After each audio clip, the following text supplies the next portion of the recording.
Hello, I'm Bob Howell in the TV 12 newsroom, and this is a special program designed for children. We're going to review the major news events of 1982 as seen through the eyes of some local youngsters. So if you're ready, let's find out some of those top news stories. What would you say if you had to guess the biggest news story in the city of Montgomery this year? Well, if you guessed the visit of President Ronald Reagan, you'd be absolutely correct. Mr. Reagan arrived at the airport at Maxwell Air Force Base in Montgomery on the morning of March 15th. He was flying on board Air Force One. That's the jet airplane reserved for his use. We ask our kids, what does the President of the United States do? What is his job? He tries to make things better for this country. He runs the country and helps pay for roads that's been damaged and got holes all in them. He repairs a lot of things, helps get money for them. He helps to run the country and make decisions, like on the budget and something like that.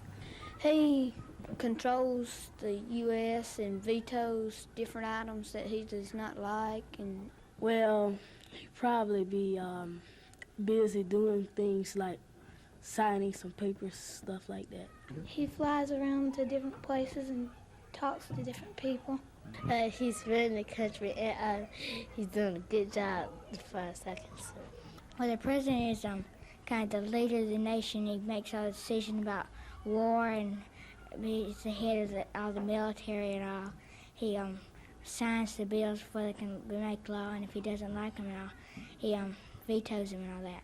He has to go to other countries and make sure, and if they're at war with the United States, try to get them to be peaceful.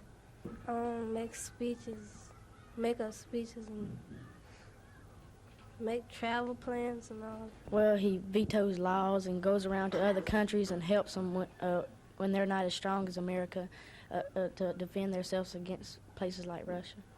He goes around in other countries helping them that's smaller than this country and helping our country. He just runs the country and keeps it going, makes sure there's no war going on. But even before Mr. Reagan arrived at the airport, dozens of news reporters and photographers from Washington and across the country got off their plane, which had landed several minutes before Air Force One. These reporters travel with the president wherever he goes away from Washington, and they send back their stories on what he does when he's away. All of the reporters couldn't go with the president to the state capitol in downtown Montgomery, so instead they went into a building at the airport that had been turned into a temporary newsroom. And instead of being in the same room when the president made his speech, they watched him on television. Here's what happened when the President of the United States arrived.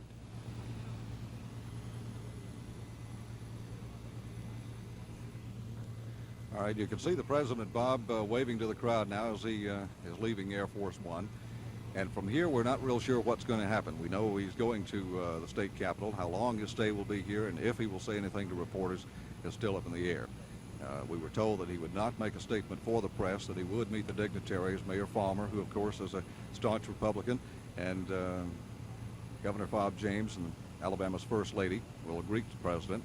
We have been told that Mayor Farmer will ride from the Civic Center after the luncheon today back to Maxwell Air Force Base with the President, possibly to discuss some Republican issues. But how many of our kids want to be president when they grow up? Not many. Too much of a hard job for me. I wouldn't like aging that much and getting old. I wouldn't want to get assassinated if somebody didn't like me. A lot of responsibility to keep on if you do something wrong. It's too bad. Would you like to be president? Yes.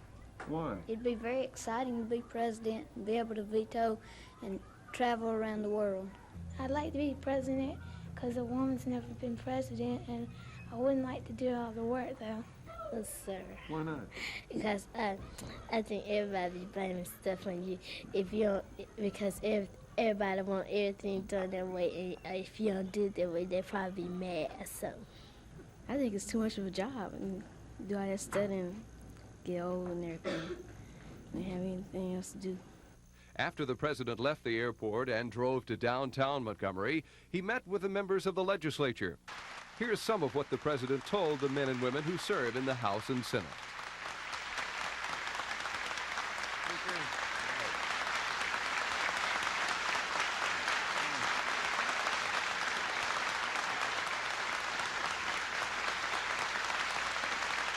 Thank you very much.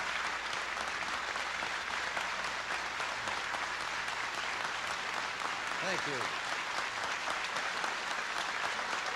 Oh, please. Thank you. Thank you very much for a most warm welcome. And if I may return the compliment, it sure feels good to be back in the heart of Dixie.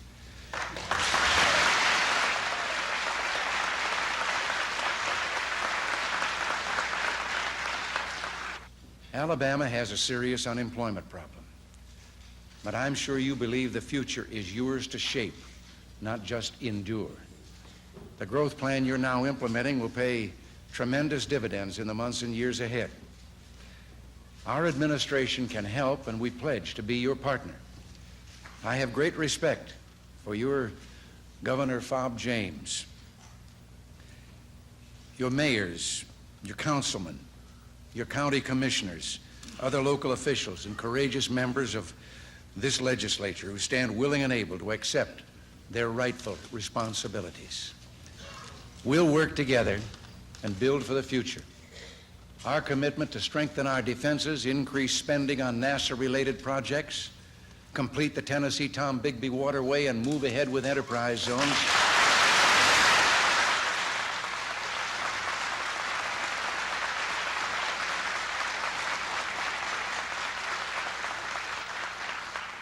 But I'm honored to be the first United States President to stand before you in this distinguished chamber.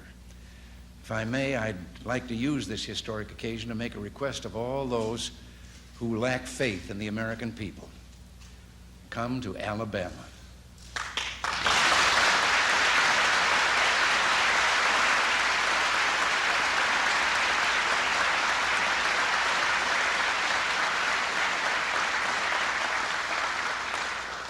Come to Alabama and learn how a governor and state legislature took a Medicaid budget, $34 million in the red, and put it in the black while increasing services. Come to Alabama and see how concern for education and commitment to equal opportunity, including a war on illiteracy, consumes almost 2/3 of state spending and ranks Alabama 5th in the nation in spending on elementary and secondary education.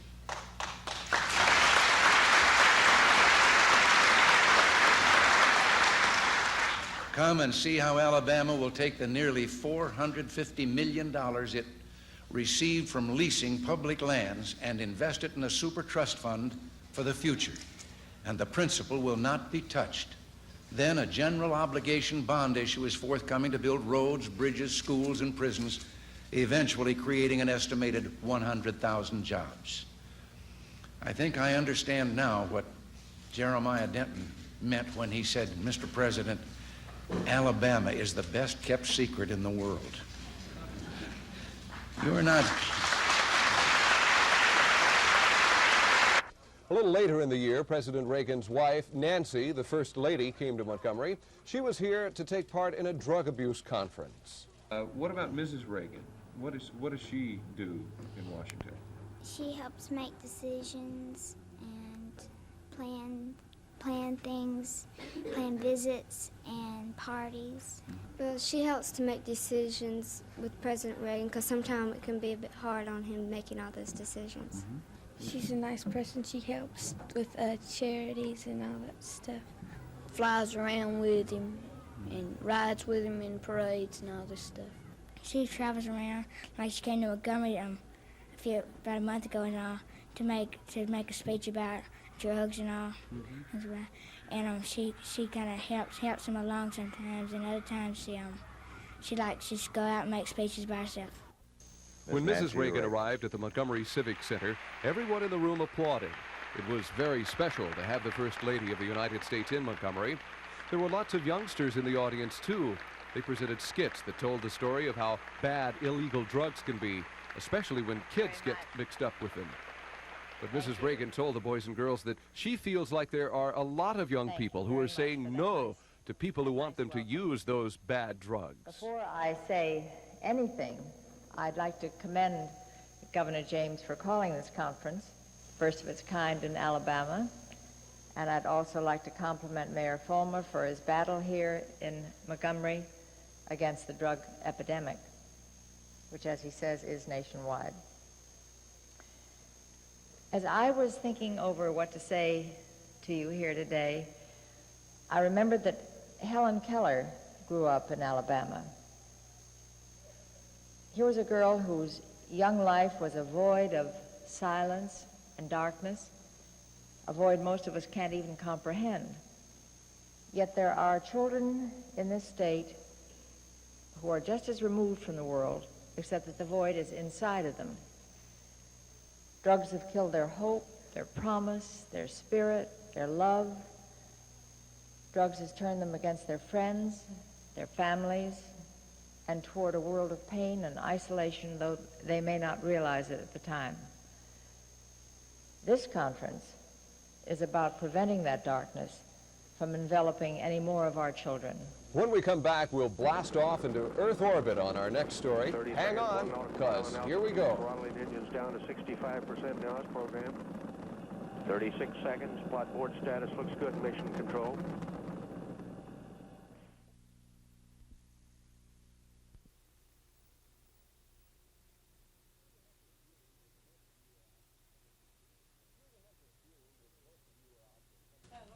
During the month of June, when most of you were out for summer vacation, a spectacular event took place in Cape Canaveral, Florida. We're talking about the 4th time the space shuttle was launched into orbit. And the 2 men on board the space shuttle Columbia both went to school and graduated from Auburn University. What does an astronaut do, Scott? Well, he goes up in space and takes pictures of the planets and finds out about the weather and all the stuff on Earth and about that. He goes up into space and tries to find out more things that happen in space. He goes up in space and takes pictures of the moon and sends them back to Earth. The 2 Auburn astronauts were Thomas Mattingly and Henry Hartsfield. Both of them lived in Alabama at one time, and now both of them work for NASA, the National Aeronautics and Space Administration. But being an astronaut didn't appeal to the majority of our kids.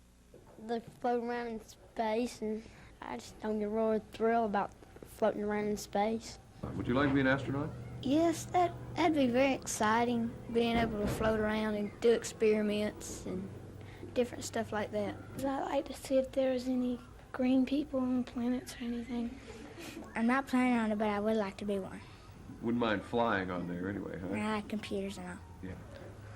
You never know when day and night was. It's always dark. Now let's go back and find out what it was like to blast off into space. T-minus 10, 9, 8, 7, 6. We have main engine ignition. 4, 3, 2, 1. And we have solid motor ignition and liftoff. Liftoff of America's space shuttle on its 4th mission, and we have cleared the tower. Controlling mission control confirmed. Roll maneuver started. 20 seconds. Thrust looks good. 26 seconds. Roll maneuver complete. What do you think it'd be like to blast off? Well, I think it'd be you'd have to be it'd be exciting, but you couldn't be paying attention to what the exciting part. You'd have to be all the technical stuff, keeping contact and all. Yeah. It was scary to death if you when blasting off and the rocket shaking and all that. The astronauts made a safe trip into orbit around the Earth. They performed a lot of different experiments while they were up in space, and then 5 days after they blasted off, the space shuttle landed safely in California. And guess who was there to greet them? You guessed it, President and Mrs. Reagan. The Reagans greeted Mattingly and pilot Henry Hartsfield as they emerged from the spacecraft. Okay, don't go away, because we'll be right back. When we do, we'll tell you about Decision 82 and this year's elections in Alabama.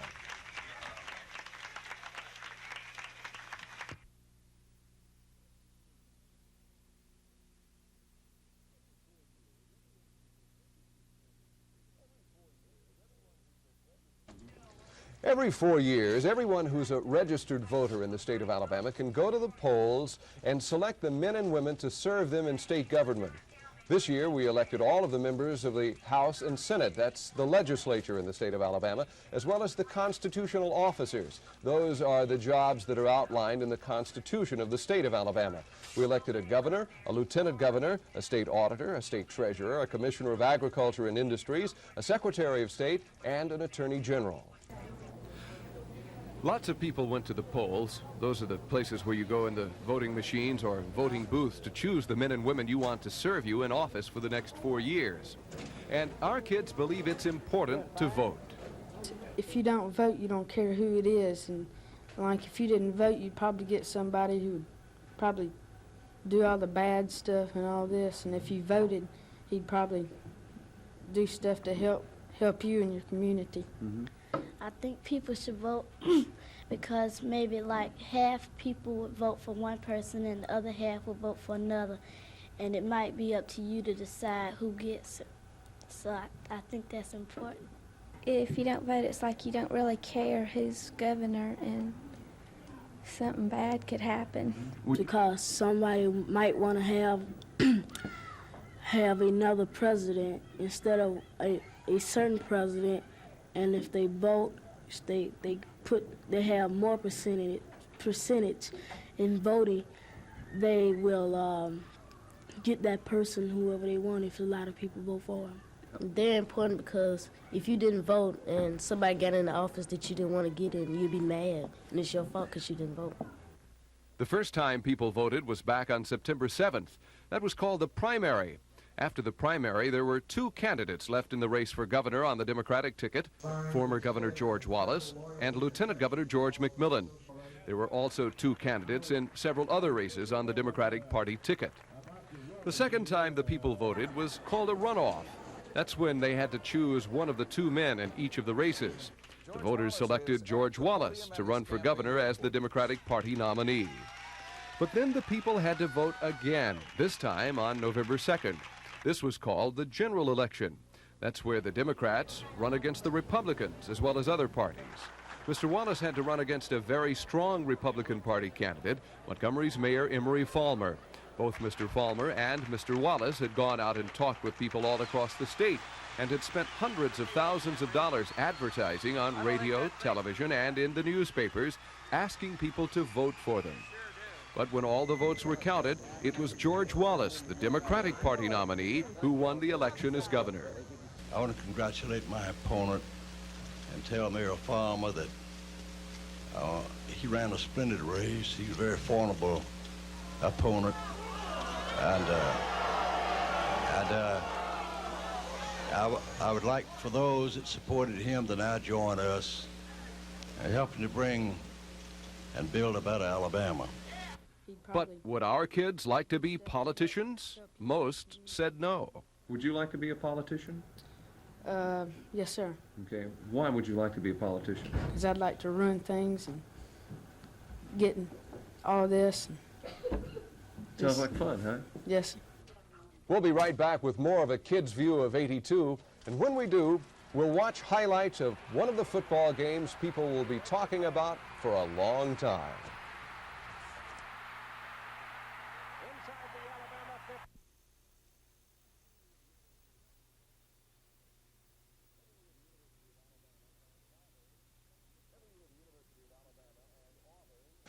Every year, the University of Alabama and Auburn play a football game at Legion Field in Birmingham.